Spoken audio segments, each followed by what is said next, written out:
pues andamos un poco cortos de tiempo, pero yo quiero iniciar con algo que no es muy popular de enseñar. No es muy popular de enseñar porque a nadie le gusta ser probado, ¿verdad? Pero yo creo que las pruebas nos van a conducir siempre, hermanos, a una madurez. Y como les preguntaba al principio, ¿a quién le gusta ser probado? A nadie. A nadie le gusta ser probado. Sin embargo, hermanos, estas pruebas estimulan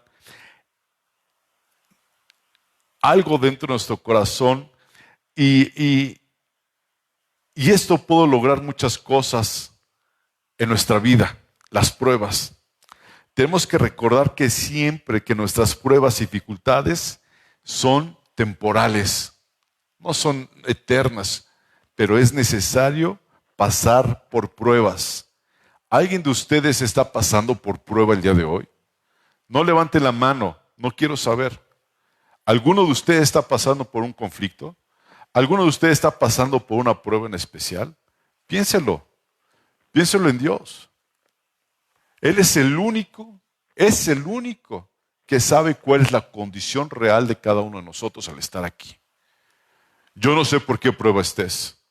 Si sea una prueba de enfermedad, sea una prueba de trabajo, sea una prueba, lo que sea. Dios sabe por qué estás pasando. Tal cual. Dios lo sabe. Y tenemos que recordar, hermanos, que no son para siempre, sino son temporales. De hecho, hermanos, si usted me acompaña a 2 Corintios, capítulo 4, vamos a ver que Pablo expuso la misma idea. En 2 Corintios, capítulo 4, versículo 17 y versículo 18 dicen: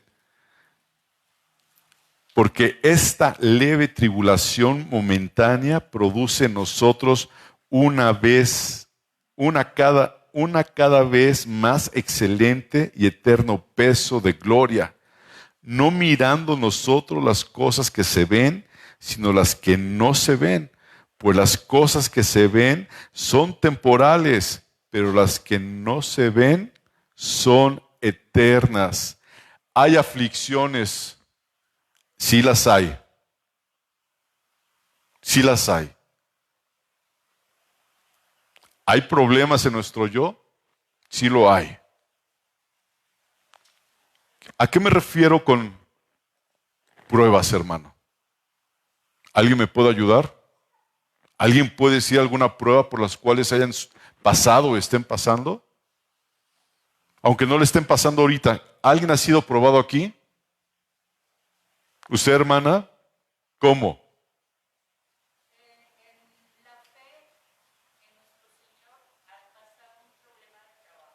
Al pasar un problema de trabajo. ¿Y le gustó ser probada? ¿Sufrió? ¿Y es bonito? ¿Alguien ha sido probado por predicar el evangelio? ¿Alguien ha sufrido por vivir una vida en integridad? ¿Alguien ha sufrido con la familia? ¿O no? ¿Sí? ¿Se ha sufrido? A veces es bien difícil tolerar situaciones con las familias. ¿O no? A veces uno no sabe cómo actuar ante ciertas circunstancias de la vida. Pero ¿qué tal cuando uno está orando al Señor y uno le dice: Señor, cuando venga, Señor, dame paciencia? Y cuando Dios te pone en el momento, es para que fluya la paciencia.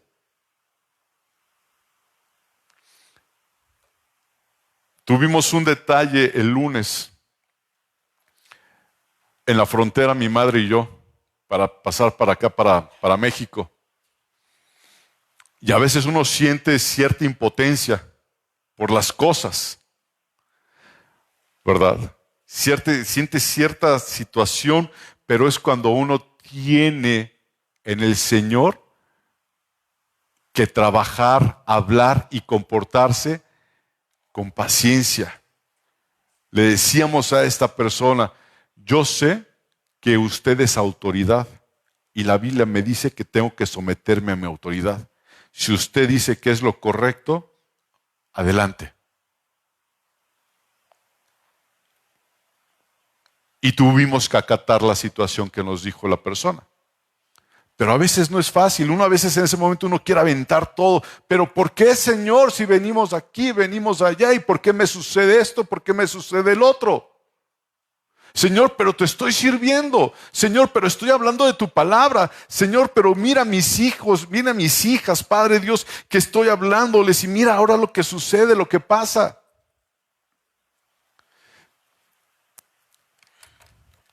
Ahorita me acordé de un sueño que tuvo mi madre hace mucho tiempo. Algún día se los va a platicar, seguramente, si no es que ya lo saben. Ella un día soñó cuando mi padre todavía no conocía del Señor. Ella soñó que le estaba hablando de la palabra de Dios a mi padre. Y mi mamá estaba muy emocionada predicándolo a mi papá en el sueño. Y de repente en ese sueño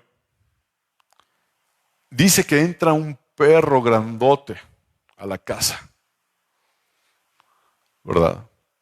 Entra un perro grandote a la casa. Y mi papá se enoja. Dice, ya se metieron a la casa, nos abrieron la puerta. Vamos a ver qué pasó. Y en el sueño mi mamá decía, Señor, pero si le estaba hablando a mi esposo, ¿por qué permites que pase esto en el sueño? Se lo decía, reclamándole de alguna forma o cuestionando al Señor. Señor, ¿por qué permites si le estaba hablando de ti?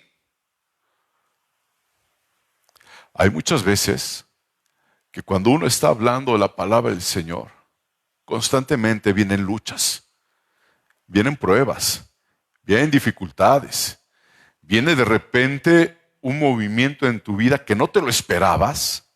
Pero Señor, si ahora te estoy sirviendo. Señor, pero si ahora, Padre Dios, que estoy entregando más mi vida a ti, Señor, completamente, ¿por qué me pasa esto? ¿Por qué? Yo no sé si alguna vez lo han preguntado ustedes. ¿Por qué, Señor? Porque tenemos que ser probados en todo. Oraba mi hermano Sergio Isaac. ¿Sí escuchó la oración de que hizo ahorita Sergio Isaac? ¿Sí lo escucharon? ¿Qué decía? Sergio Isaac, ¿qué oraste?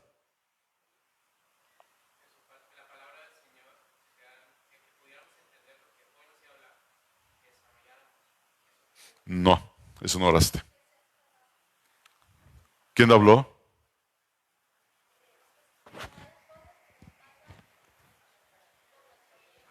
Que todas las cosas que nos pasan son para nuestro bien.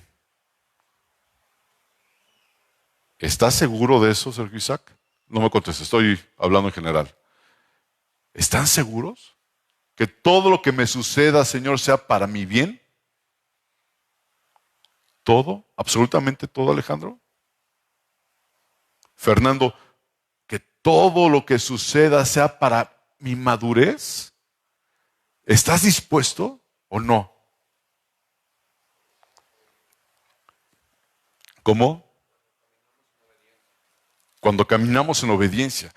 Fíjense, voy a leer 1 Pedro, hermanos.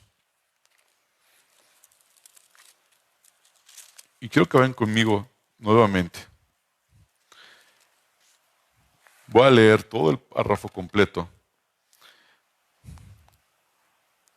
Hablando el Señor hacia aquellas personas, Pedro, apóstol de Jesucristo, a los expatriados de la dispersión de Ponto, Galacia, Capadocia, Asia y Bitinia, elegidos según el previo conocimiento de Dios Padre, eso es lo que significa presciencia, en santificación del Espíritu para obedecer y ser rociados con la sangre de Jesucristo, gracia y paz os sean multiplicado. ¿En qué momento va a ser esto? Gracia y paz os sean multiplicado cuando fueron dispersados. que haya paz en tu vida, haya paz en tu corazón.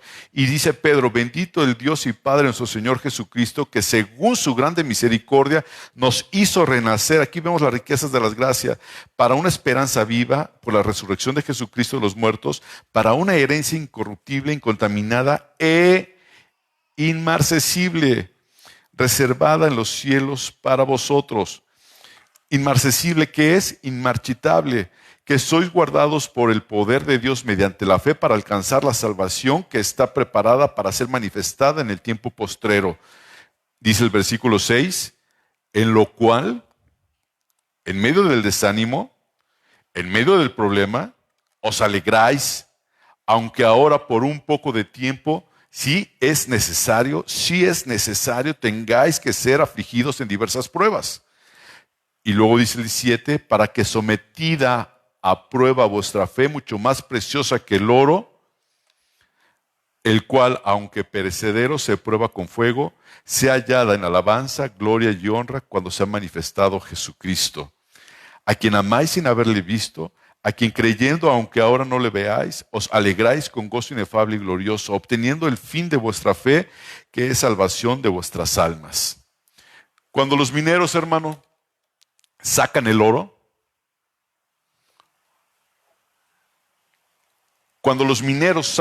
hermanos, tienen que entrar a las minas. Y a veces las minas tienen temperaturas muy altas. A veces se siente todo agobiado. No sé si alguien ha entrado a una gruta, ¿verdad? Y entras hasta el fondo, ¿cómo se siente? Mucho calor, se siente temperatura alta, ¿verdad? Y porque hay mucha humedad. Y luego, en ese lugar, hermanos, ¿sí?, hay un propósito. Entran y empiezan a sacar las rocas. Ese oro, hermano, se encuentra en casi partículas invisibles. El oro. No creas que, encontré una roca de oro. No. Tienen ellos que cavar y tienen que sacar toneladas y toneladas de piedra. Y luego esa piedra tiene que pasar por un proceso de ser totalmente triturada, la piedra, ¿sí? Y después de que esa piedra es totalmente triturada, viene otro proceso. Para sacar 3 gramos aproximadamente de oro, tienen que triturar toneladas de piedra. 3 gramos de oro. Y este proceso de convertir la roca en polvo, ¿para qué es? Para separar la tierra y el oro. Y después de esto entra a otro proceso donde esa tierra, todo lo que se cavó, todo lo que se rompió, todo lo que se deshizo, todo lo que se pulverizó, tiene que ser puesta sobre fuego, ¿sí?, con químicos especiales, etcétera, y tiene que estar a más de 1100 grados para que empiece a subir toda la basofia, todo lo que no sirve. ¿Y sabes qué pasa con el oro? ¿Para dónde va el oro? Va para abajo. El oro se queda abajo. El oro se queda abajo. Y a veces a nosotros como cristianos, fíjense bien, no nos gusta ir para abajo. ¿A alguien le gusta ir para abajo? Oramos al Señor, le decimos, Señor, yo quiero ser como una saeta. ¿Qué es una saeta? Una flecha. ¿En dónde? En tu aljaba, ¿verdad? Dirigido hacia ti, hacia el blanco de mi soberana vocación, que es Cristo Jesús. Cuando agarras un arco, pones la flecha, ¿y hacia dónde va la flecha? Hacia atrás. Hacia atrás. Para ser impulsada, para salir hacia el blanco. Y a veces no nos gusta también ser esa flecha. Yo me imagino, hermanos, que cuando los guerreros que vemos en la palabra del Señor y a través de los siglos, ellos tenían que hacer su propia arma. Tenían que hacer sus propias flechas y no se podían dar el lujo, no se podían permitir el hacer una flecha chueca. Porque ¿qué pasaba si era flecha chueca? Pues no salía disparada o capaz que era como boomerang, ¿no? Y te daba la vuelta. Y tenía que hacer una flecha derecha. Tiene que ser lijada, tiene que ser limada, tiene que ser el acero que le ponen en la flecha, tiene que estar bien derechito, bien, no sé si sea la palabra correcta, bien curtido, bien afilado, para que cuando fuera estirada y lanzada, diera en el blanco y no nada más le pegara, sino que fuera clavándose, que perforara. Y todo eso lleva un proceso que a veces no nos gusta. No nos gusta ser tratados por Dios.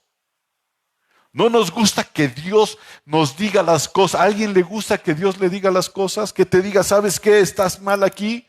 ¿Sabes qué? Te voy a pulir aquí. A mí no me gusta que me llame la atención ni mi papá ni mi mamá. No me gustaba. Y no estoy diciendo que me guste todavía, ¿verdad? Pero pues no. No, pero yo recuerdo que mi papá me hablaba y me decía, Jorge, esto y esto. Y yo decía, sí, papá. Y dice, ya no hablé para arruinarte el día. Y digo, no, papá. Pero dentro de mí decía, ay, papá. Y tenía yo que ser corregido. Muchas veces también tienes que ser corregido y no te gusta ser corregido. Aquí en esta porción de la Escritura estamos hablando de esta gente que fue expatriada, que fue sacada de su casa, que fue sacada de su comodidad. ¿Para qué? Para ser probados.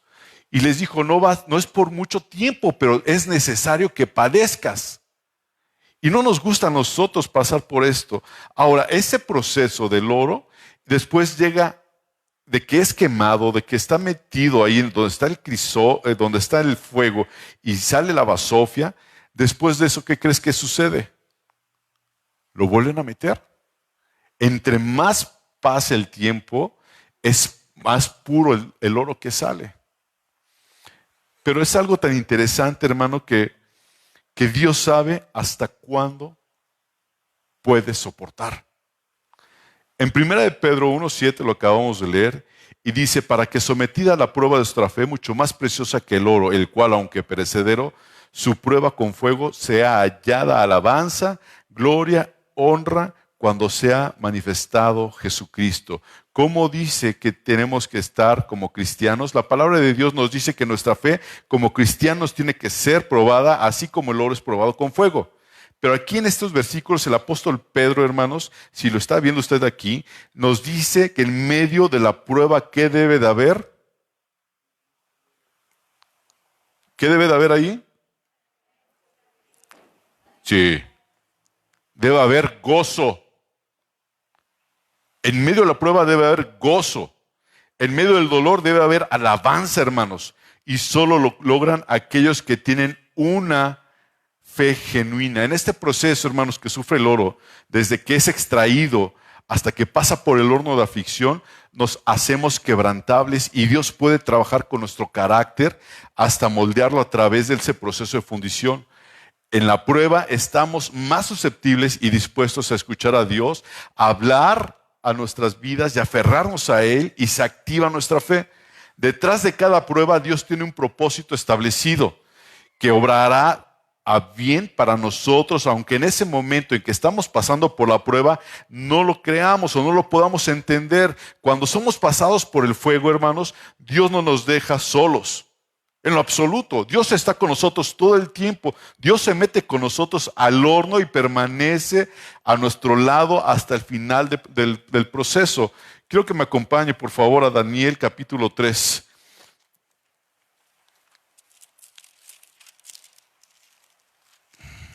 Daniel capítulo 3.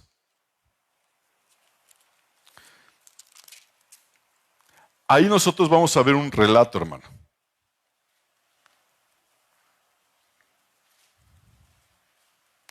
Donde estaba el rey Nabucodonosor. ¿Se acuerdan del rey Nabucodonosor? Hizo una estatua de oro en un lugar que se llamaba ese lugar Dura.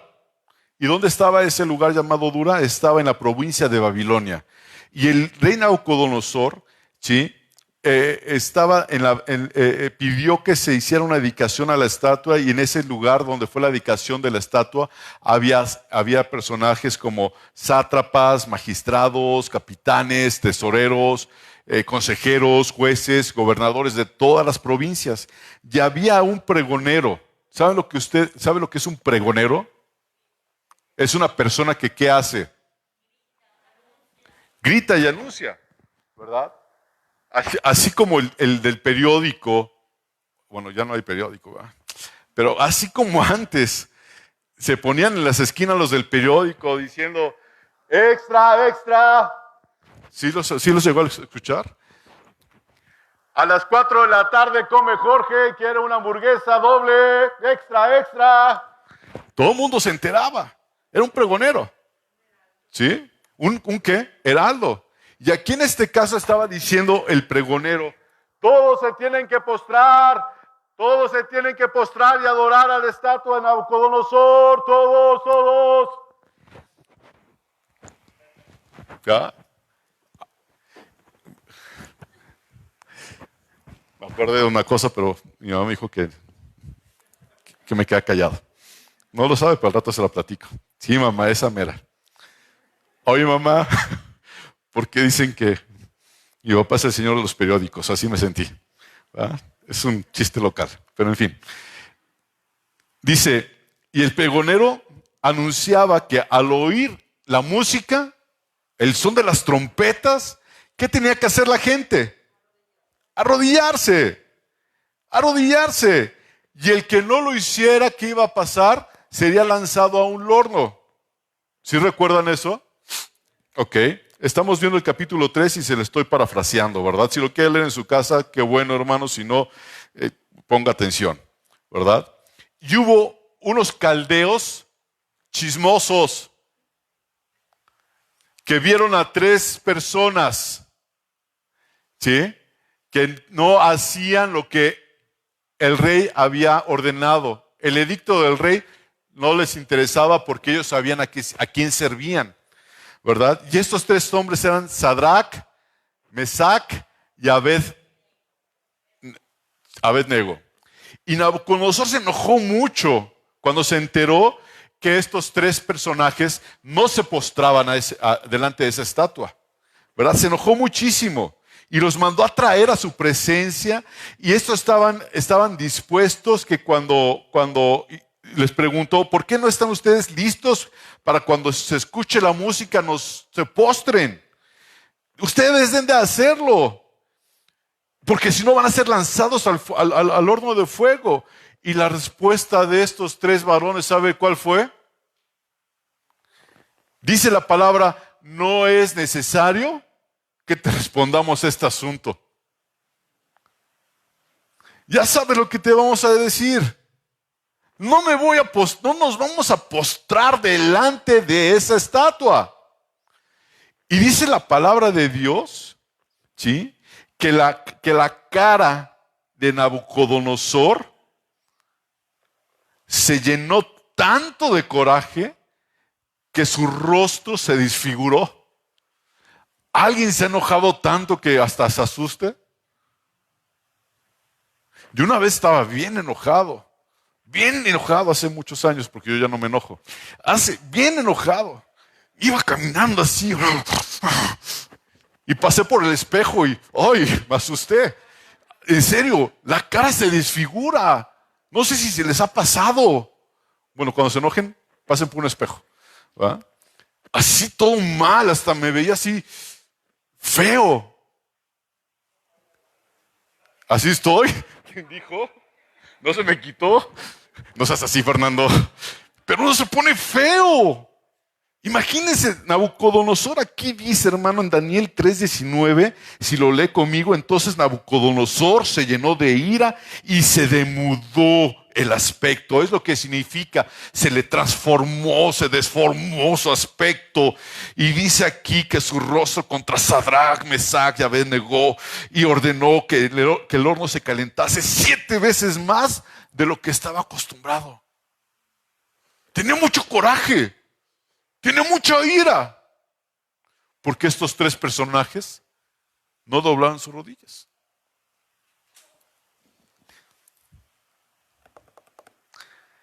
Y estos tres varones, dice la palabra de Dios, lo relata, que fueron atados con sus vestiduras, con la ropa que traían, y fueron levantados por unos hombres muy fuertes, como lo dice aquí la escritura, ¿sí?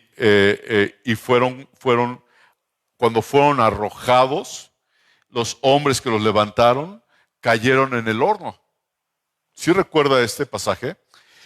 Cayeron en el horno, ¿y qué les pasó a ellos? Pues se quemaron, ¿verdad? Los que cayeron en el horno, pero cuando los que aventaron a estas personas murieron, pero los que cayeron en el horno, que fueron Sadrach, Mesac y Abednego, no les pasó nada. Y en ese momento, Nabucodonosor, ¿qué dijo? Dice la palabra del Señor que se espantó Nabucodonosor porque vio a 4 en el horno y dijo que uno de esos era semejante al Hijo de los dioses. ¿A cuántos aventaron? A 3. ¿Y cuántos estaban ahí? 4.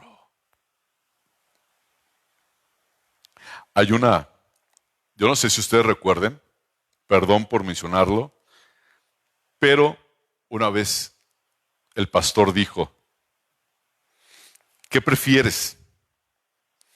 ¿Estar en el sartén cuando está hirviendo o brincar del sartén? Si brincas del sartén, ¿a dónde caes? Al fuego. Y a veces las cosas están que arden, ¿o no? ¿Y uno qué quiere hacer? Saltar. Ya, basta. Hasta aquí. Ya. Es mucho. Ya no puedo, Señor. Pero fíjate aquí lo que ve Nabucodonosor. Vio no a 3, sino vio a 4. Y el cuarto, ¿quién era? Cuidando a esas 3 personas que fueron fieles a lo que Dios les había dicho, a lo que Dios les había mandado, ¿verdad? Dice Éxodo capítulo 20, ¿qué dicen los mandamientos?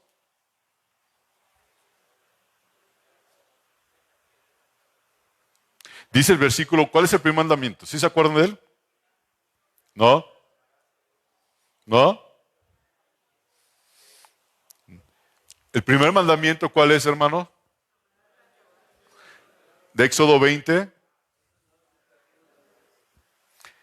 Empieza diciendo, yo soy Jehová, tu Dios, que te sacó de tierra de Egipto. ¿De dónde? De casa de servidumbre. ¿Y luego qué dice?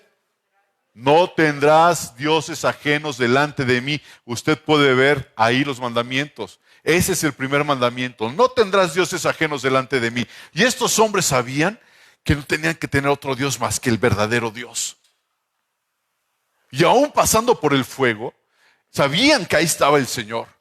Y nosotros tenemos que ser probados, hermanos, y tenemos que entender, comprender, y por fe que el Señor está con nosotros y por nosotros. Él no nos dice que nos va a sacar del fuego, que nos va a evitar que caigamos en el fuego. Aun cuando estemos en el fuego, el Señor está con nosotros. Y yo prefiero estar dentro del fuego con el Señor que estar fuera sin Él.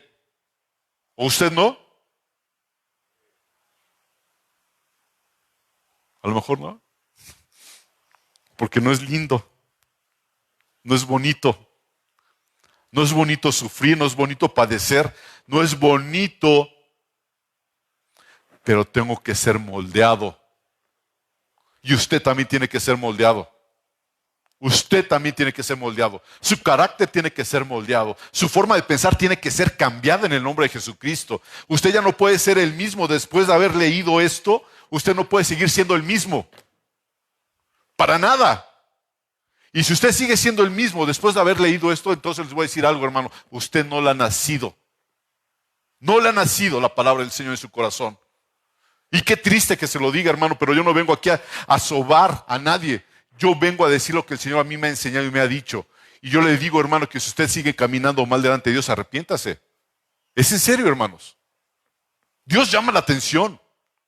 Pero ese es otro tema. Aquí estamos hablando de que nuestra fe tiene que ser probada. ¿A quiénes? A los que estamos amando a nuestro Señor y estamos caminando en obediencia. Y aquel que está caminando en santidad tiene que ser probado también. No es para uno, no es para otro, no es para los que pasan aquí al frente. Es para todos los nacidos de nuevo. Tienen que ser probados. Y tienen que ser probados con fuego. Y a nadie nos gusta ser probados con fuego. Porque te arde, te duele, te quema. Pero ¿sabes qué? Te moldea. Sacan el oro después de ser fundido. Y el oro cuando hacen en lingotes, Graciela debe conocer los lingotes del banco. En su casa. Los lingotes son como el tamaño de un ladrillo, más o menos. Y llegan a pesar hasta 23, 24, 25 kilos. Un ladrillito. Pero es oro puro. Es oro puro.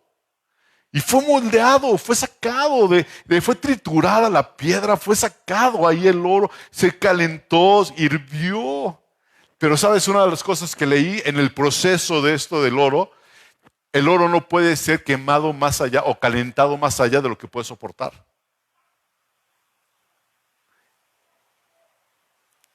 Llega un límite y Dios conoce nuestro límite.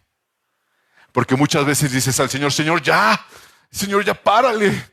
Señor, estoy sufriendo, estoy padeciendo. Señor, sácame adelante ya de esto. Y el Señor te dice, no, aguanta un poquito.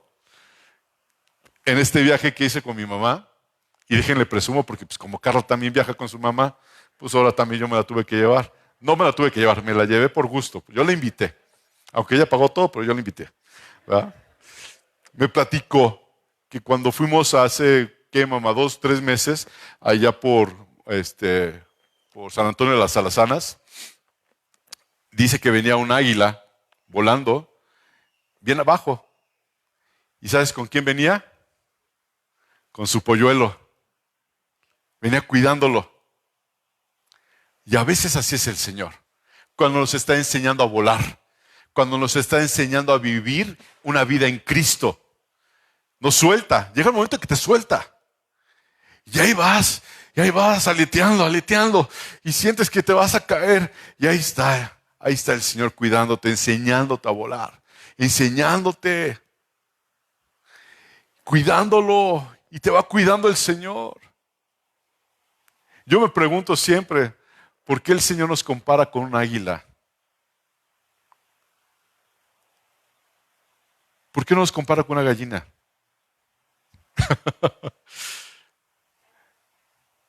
¿Por qué no nos compara con un buitre? Les voy a decir algo. ¿La gallina de dónde come? Del piso. ¿El buitre de dónde come? ¿Qué come el buitre? Carroña. El águila vuela alto. Y el águila caza su propia comida. Pero llega el momento en la vida del águila, hermanos,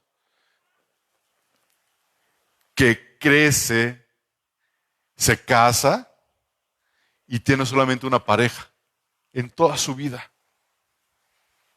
Llega a vivir el águila hasta 70 años, 75 años. Y a ella, lo contrario a mí, le salen más plumas. A mí se me cae el cabello, ¿verdad? En fin, le salen más plumas y cuando trata de volar, ¿cómo crees que se siente? Pesada. Se siente pesada. Y sus uñas, ¿cómo se le hacen a las uñas? Ya no puede cazar porque sus uñas empiezan a crecer y se les empiezan a hacer curvas.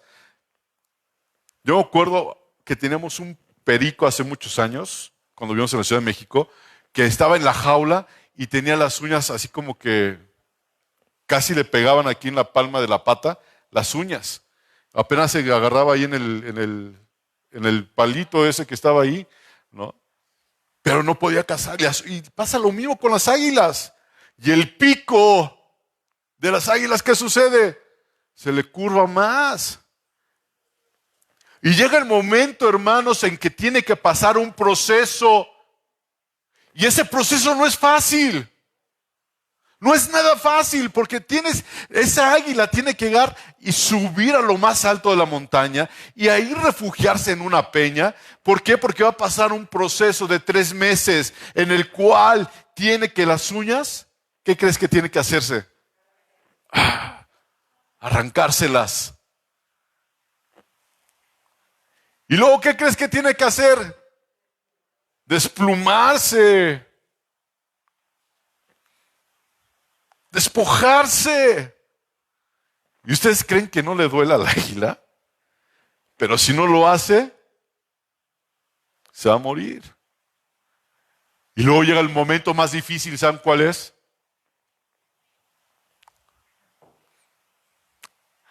Romperse el pico. Quedarse callada. ¿Y a quién le gusta quedarse callado? ¿A quién?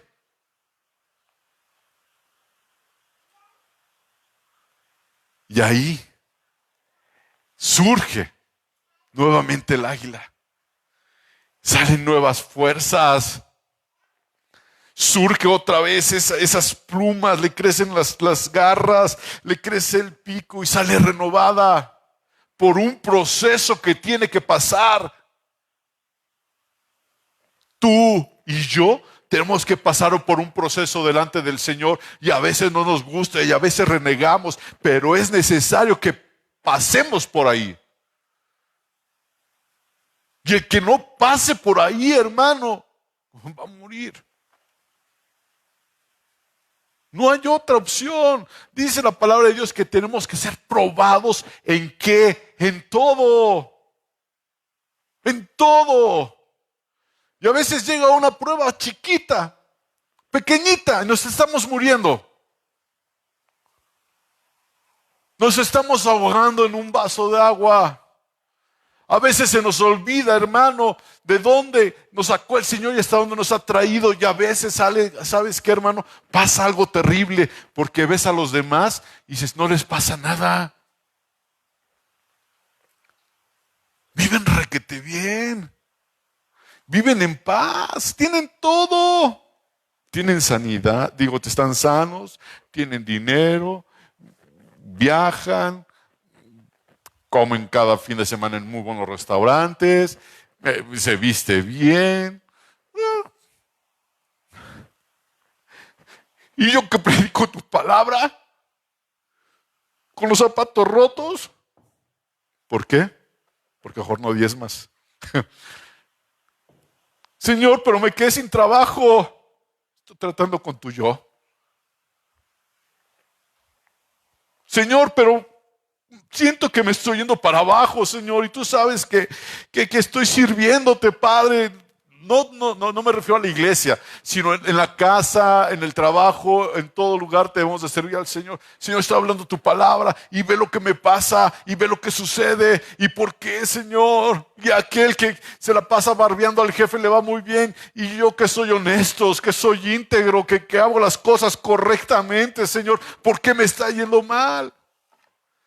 Porque el Señor está tratando con uno, con tu yo. Porque a veces nos creemos autosuficientes. Aprendí una palabra en esta semana en español. Ya se me olvidó. ¿Cómo era, Gaby? ¿Dónde está Gaby? ¿Autosustentable? Gracias.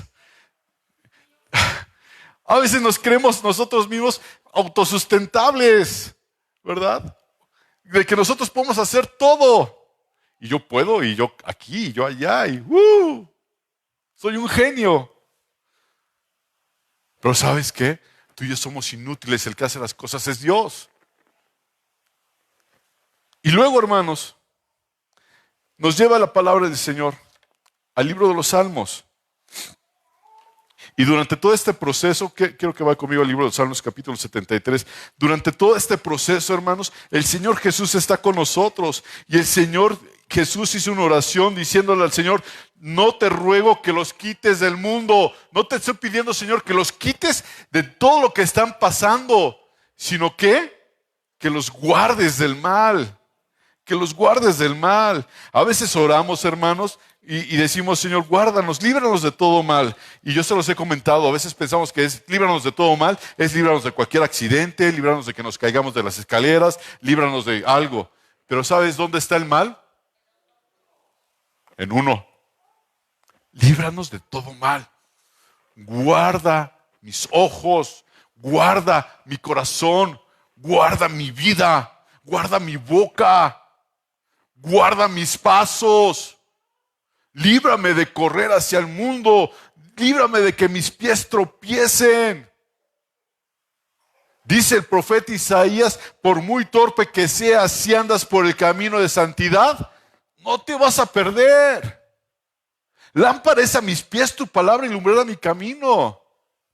Pero a veces uno está fijando sus ojos en uno mismo, en que yo puedo lograrlo y demás. Por eso les decía al principio, este tipo de enseñanza a nadie le gusta. La gente quiere venir a la iglesia y escuchar y decirle, tú eres un campeón, tú puedes y tu negocio va a ser prosperado y tú vas aquí y tú vas allá y tú no eres nada. Oh, gusano. ¿A quién le gusta ser gusano? Pero tenemos que ser gusanos para después convertirnos en ese proceso, una mariposa. Dice el Salmo 73, versículo 2, en cuanto a mí, vino desánimo, Señor. Vino un desánimo muy fuerte a mi vida, Padre. Cuando vi que aquello les va bien. Y ve, hasta cuentan chistes de ti, Señor, y les va bien. En cuanto a mí, casi se deslizaron mis pies. Por poco resbalaron mis pasos. Porque tuve envidia de los arrogantes. Vi cómo les iba tan bien. A esos impíos vi su prosperidad. Porque no tienen angustia de su muerte, no les importa. Porque su fuerza está entera. Hay veces que ni siquiera de la cama te quieres levantar. ¿Sí les ha pasado o no? Digo, porque a mí sí, pero de lo deprimido que estás, no te quieres levantar. Dices, ¿para qué? Porque ellos sí, yo no, pero siempre y cuando vivas una vida en santidad. Porque otra cosa es que seas un flojo. Aclaro.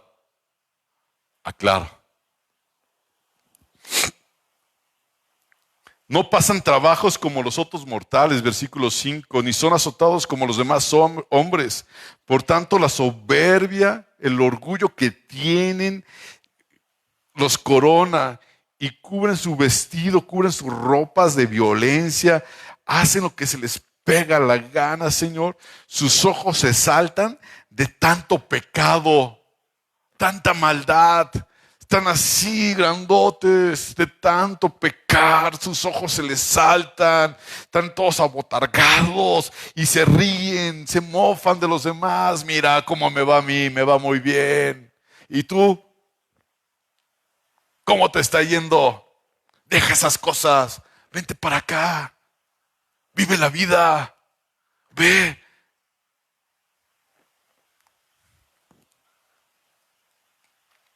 Se mofan y hablan con maldad de hacer violencia, hablan con altanería. Ponen su boca contra el cielo y su lengua pasea la tierra. ¿Cuánta gente hay así, hermanos, que están hablando, vituperando con el Señor en el trabajo, en la escuela, en donde quieras, diciendo cosas? Y tú estás ahí nada más, Señor. Señor, ayúdame. Sácame de aquí, Señor. Ten misericordia, dice el versículo 12. He aquí estos impíos, sin ser turbados del mundo, alcanzaron riquezas. No les importó hacer tranza a nadie. No les importó robar, no les importó destruir a familias, no les importó nada. Y verdaderamente en vano he limpiado mi corazón y lavado mis manos en inocencia, pues he sido azotado todo el día y castigado todas las mañanas. Y si dijera yo hablaré como ellos, he aquí, a la generación de tus hijos engañaría. No puedo hacerlo, Señor. No puedo hacerlo. ¿Sí? Dice desde 16, cuando pensé para saber esto, fue duro trabajo para mí. Hasta que entrando en el santuario de Dios, hasta que entrando delante del Señor, hasta que fuiste y oraste como oró la mamá de Samuel, Ana, que dejó toda la amargura de su corazón, hasta que entré a su santuario, descubrí, comprendí cuál era el fin de ellos. Ciertamente los has puesto en deslizaderos, en asolamiento los harás caer, en ruina los harás caer. Como han sido asolados de repente, perecieron, se consumieron de terrores. Hermano, esta época de Asaf fue difícil. Y tal vez su fe casi se extinguía al ver cómo los impíos, los incrédulos, les iba bien. Esos hombres, como dice la palabra de Dios, tenían abundancia de bienes, de placeres, y no sufrían como los cristianos. Y así sigue siendo en nuestro tiempo, hermano. Por eso se les puede ver confiados a esas personas, orgullosos, ¿verdad? Como si fueran los tiempos de Asaf. A veces nos sentimos así, y todavía se atreven a blasfemar, a burlarse de Dios, a sacar chistes de Él, y se burlan, pero no saben cuál es el fin de ellos. Y la mayoría de la gente, hermano, que no tiene a Cristo en su corazón, piensan que ellos son grandes y creen que si existe Dios, no se enterará de lo que pasa aquí en la tierra. Se creen que son poderosos.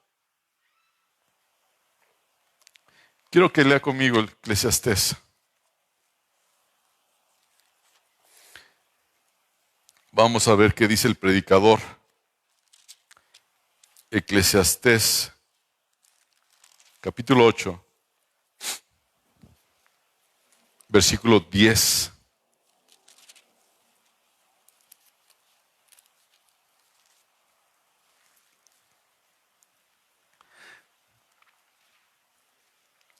Diez, 11, 12 y 13. Dice: asimismo he visto a los inicuos sepultados con honra, mas los que frecuentaban el lugar santo fueron luego puestos en olvido en la ciudad donde habían actuado con rectitud. Esto también es vanidad. Se lo voy a leer otra vez. También he visto, dice: asimismo he visto a los inicuos sepultados con honra. ¿Han visto algún epitafio que diga algo de estas gentes? ¿Sabe qué es un epitafio? Es cuando una persona la sepultan y ponen ¿cómo se puede decir? Como un escudo de mármol o de la piedra que lo van a donde dice el nombre de la familia, ¿sí? La lápida, y ahí dice: murió comiendo. No sé, se me ocurrió algo, ¿no?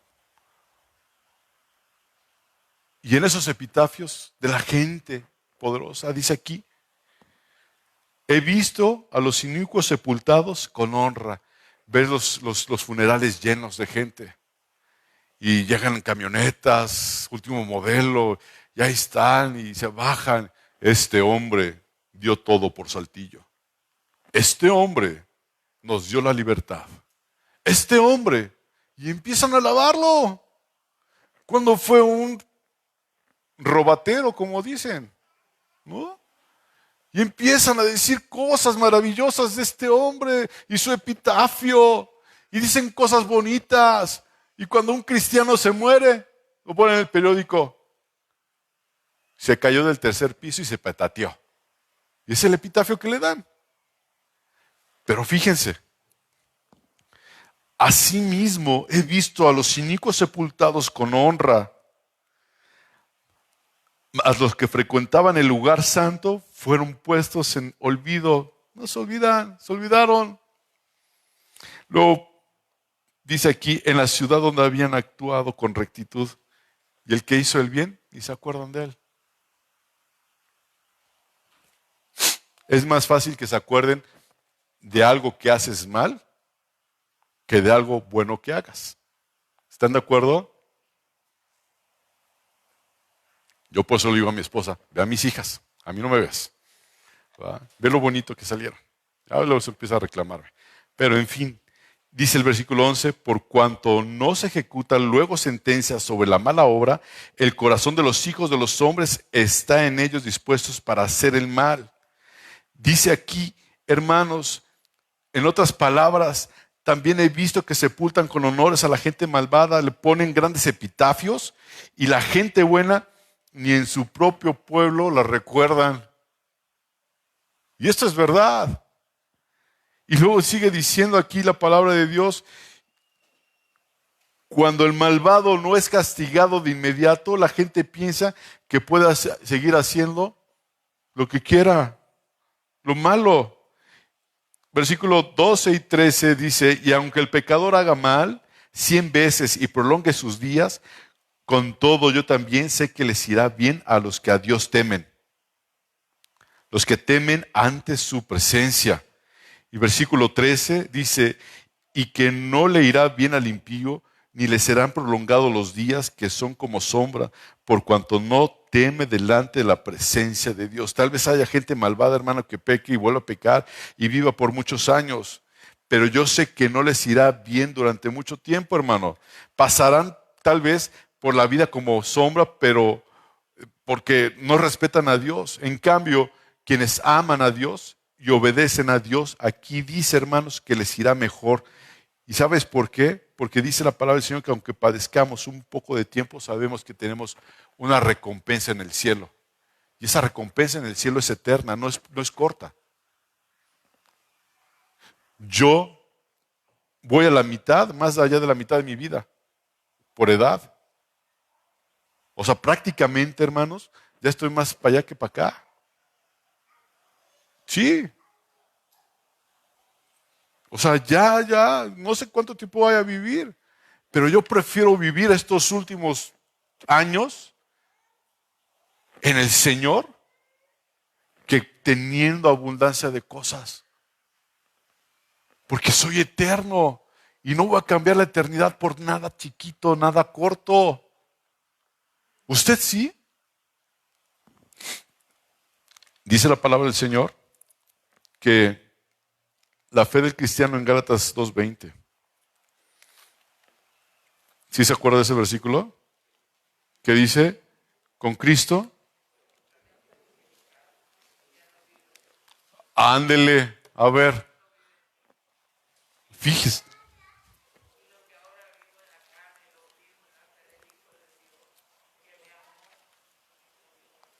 Amén. Con Cristo estoy juntamente crucificado. ¿Realmente estamos crucificados juntamente con Cristo? ¿Sabes lo que estás diciendo, hermano? ¿Sabes qué padeció Jesús ahí? Hermano, esto no es una religión. Dice Gálatas 2:20. Se los voy a leer. Lo dijo la hermana Katy de memoria perfectamente. Dice, con Cristo estoy juntamente crucificado y ya no vivo yo.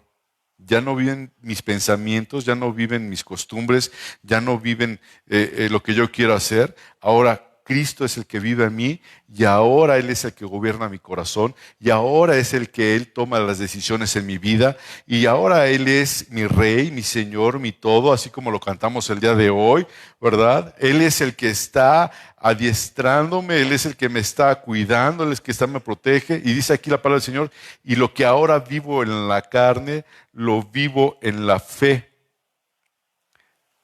¿De quién? ¿O en tu fe? ¿Dice tu fe? ¿No? Dice en la fe del Hijo de Dios, el cual me amó y se entregó a sí mismo por mí. Hermanos, esa fe tiene que ser honrada. No sé si recuerde ese pasaje de Juan capítulo 12. Si no lo recuerda, léalo conmigo. Juan 12, 25, 26. Dice que tenemos que considerar que la vida es más importante que obedecerlo. Juan 12, 25. Dice la palabra del Señor. El que ama su vida, la perderá. Y el que aborrece su vida en este mundo, para vida eterna la guardará. ¿Qué consideras que es más importante? ¿Obedecer a Dios o obedecer tus propios deseos? Si consideras, hermano, que tu vida es más importante, ¿sí?, entonces estás perdido. Dice el versículo 26, si alguno quiere servir a Dios, tiene que obedecerlo. Dice aquí, si alguno me sirve, sígame. Y donde yo estuviere, allí también estará mi servidor. Si alguno me sirviere, mi Padre le honrará. Jesús, hermano, Jesús dijo, el que me ha visto. Leímos Juan, capítulo 12, del 25 al 26, hermanos. Hay una bienaventuranza a los que no vieron, pero creyeron, ¿verdad? Jesús les dijo, porque me has visto, Tomás, creíste. Bienaventurados los que no vieron y creyeron. Pero si regresamos a primera de Pedro, capítulo 1, versículo 8, ¿sí?, donde estamos estudiando, leyendo, dice la palabra del Señor, a quien amáis, primera de Pedro, capítulo 1, versículo 8, a quien amáis sin haberle visto. A veces, hermanos, a veces somos tomasinos. A veces queremos ver para creer. Pero aquí en 1 Pedro capítulo 1, versículo 8 dice, a quien amáis sin haberle visto. Es ilógico, ¿no? Para la mente natural, amar a alguien que no has visto. Y dice, en quien creyendo, aunque ahora no lo veáis, os alegráis con gozo inefable y glorioso. A quien amáis sin haberle visto. No conteste, ni diga amén, ni diga nada. ¿Realmente usted ama al Señor? ¿Realmente lo ama? Piénselo. Porque si usted ama al Señor, va a guardar sus mandamientos. Porque si usted ama al Señor, va a decir, como dijo el salmista, que la palabra de Jehová es pura, que la palabra del Señor es como la miel que destila del panal, que la palabra del Señor es vida para usted.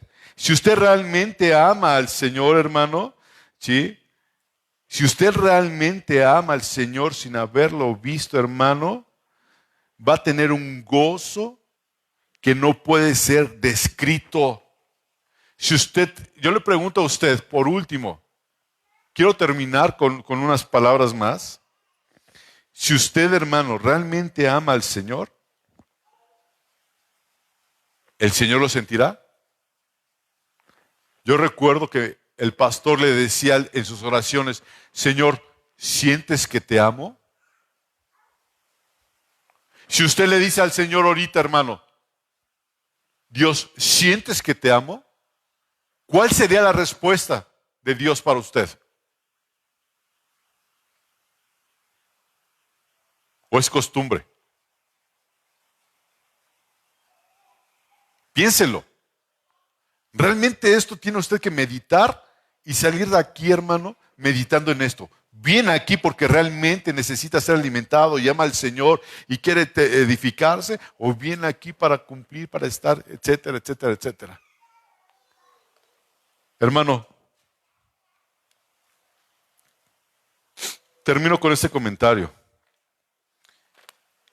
Y espero que podamos cerrar esta enseñanza con esto. En Éxodo capítulo 5.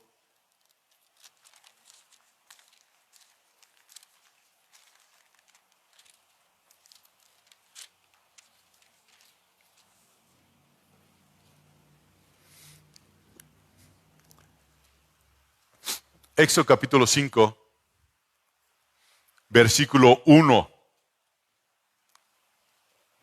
Lo va a leer conmigo, usted con sus ojos, y yo lo voy a leer en voz alta.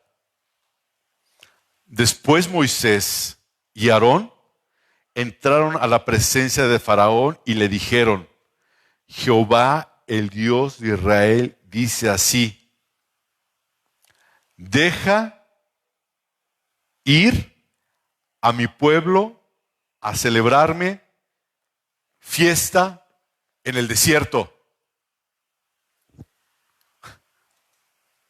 ¿Lo leyó conmigo? Deja ir a mi pueblo a celebrarme fiesta en el desierto.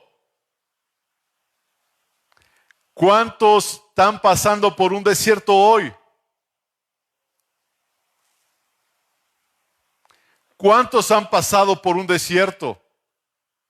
Y decía aquí este hombre: deja ir a mi pueblo porque en el desierto van a hacer fiesta. Y a veces en el desierto estamos y estamos lamentándonos. ¿Y por qué hay que hacer fiesta?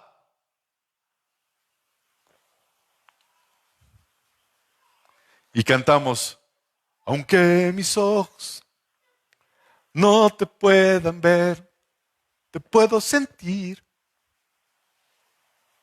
¿Es cierto?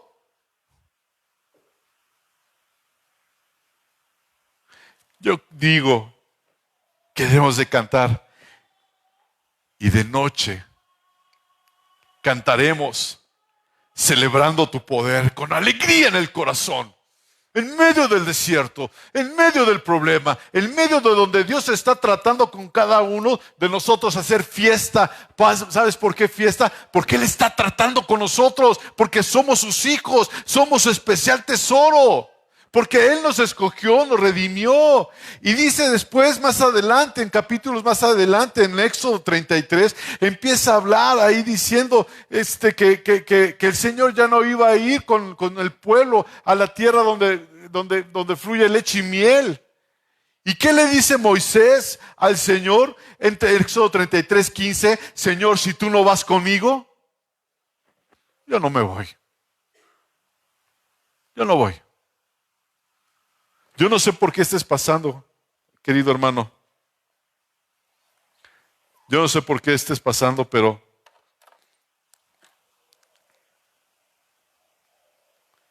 en medio de las luchas, en medio de la tribulación, en medio de este horno de fuego, crecemos.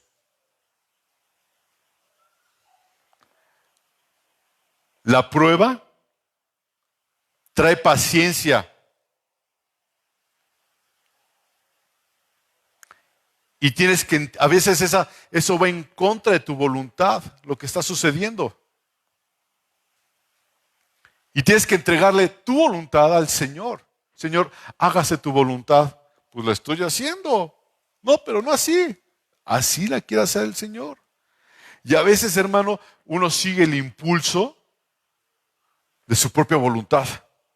Así como Pedro, porque no estaba lleno del Espíritu Santo. A veces, hermano, no nos damos cuenta y no obedecemos la bendita voz de Dios. Y yo creo que el Señor es quien nos puede ayudar y guardarnos del mal. Y cuando todo esté, hermano, en paz, cuando todo esté en su lugar, vamos a poder mirar el rostro de nuestras vidas y saber que Él va a estar. Hay un canto muy, muy viejo que yo quisiera que escucháramos. Pero vamos a ser despedidos primeramente.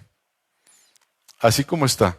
No se puede ir todavía, pero voy a concluir con una oración y terminamos el video. Padre, te doy gracias por tu palabra, Dios. Yo no sé, Padre Dios, qué pruebas estén pasando mis hermanos. Yo no sé qué luchas estén pasando, Dios. Pero te ruego que tú los guardes. Como tú, Jesús, oraste al Padre. No te pido, Señor, que los quites, sino que los guardes. Guarda a mis hermanos y dale la fuerza y dales el ánimo, Padre Dios, para seguir adelante, Dios. Padre Dios, te doy gracias por tu palabra, Dios, porque permitiste también que tomáramos, Señor, recordar la Santa Cena, bendito Padre Celestial. Gracias por los maestros de los niños, Dios. Gracias por la predicación, por la enseñanza de mi hermana Carla, Dios. Y, Señor, te ruego que nos ayudes a todos los que estamos aquí presentes, Dios, a estar en paz en ti, en Cristo Jesús. Amén. así como está, hermano.